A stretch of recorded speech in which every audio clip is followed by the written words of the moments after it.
नवीनकर ये जो निष्पत्ति को केवल स्वागत करनी बहुत गोटे मास्टर स्ट्रोक खेल जो दुईट प्रार्थी को से चयन कले थर्ड और फोर्थ कैंडिडेट हिसाब से गणति कौच कि नवीनकर प्रथम चॉइस रे डॉक्टर संतृप्त मिश्र थर्ड कैंडिडेट हेबे एवं फोर्थ कैंडिडेट होती डॉक्टर दत्तेश्वर होता ये मास्टर स्ट्रोक कहीं कहली आपण मैंने बुझंतु गणति जोटा कहूँ कि बीजेडी जीक बड़का भोट अच्छी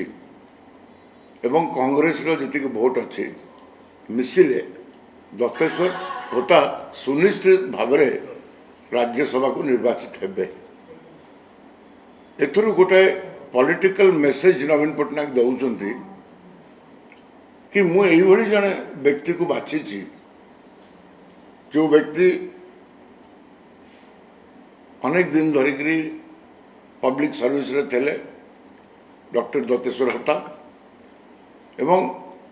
वीसी थे वाइस चांसलर थे जो मेडिकल यूनिवर्सिटी नवीनों को समय जोड़ा होता एवं राजनीतिक दृष्टि जो गणति सी देते फोर्थ कैंडिडेट दत्तेश्वर होता को एवं मो पाखे जहाँ खबर अच्छी मो सागर जो मो पाखे जो खबर अच्छी बहुत सटीक खबर अच्छी कि आमर चतुर्थ कैंडिडेट को कांग्रेस 14टी भोट जीव आमर 11टा आमर 12टा आ 14टा मिसिले 26टा फर्स्ट प्रिफरेंस भोट फोर्थ कैंडिडेट पाइबे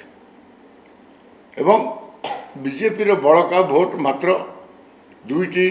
सांसद प्रार्थी चयन है मात्र बड़का भोट आउ रटी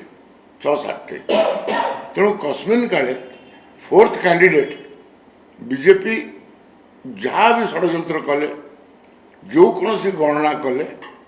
बीजेपी नहीं पार ना तेणु ये गोटे मास्टर स्ट्रोक ये कहीं नवीन बाबू कैंडिडेट घोषणा कर फोर्थ कैंडिडेट एवं ओडिशा को अपील कर अन्य दल को कि ये कैंडिडेट को समर्थन दिंतु एवं मु भावुची निश्चित भाव में फोर्थ कैंडिडेट हिसाब से दत्तेश्वर होता जीतबे तेणु से दृष्टि यहाँ मास्टर स्ट्रोक एवं परवर्ती पर्याय आपण मैंने निश्चय जाना को पाइबे जब इलेक्शन प्रक्रिया राज्यसभा आरंभ हो कौ दल समर्थन दौरान नवीन पट्टनायक निष्पत्ति को।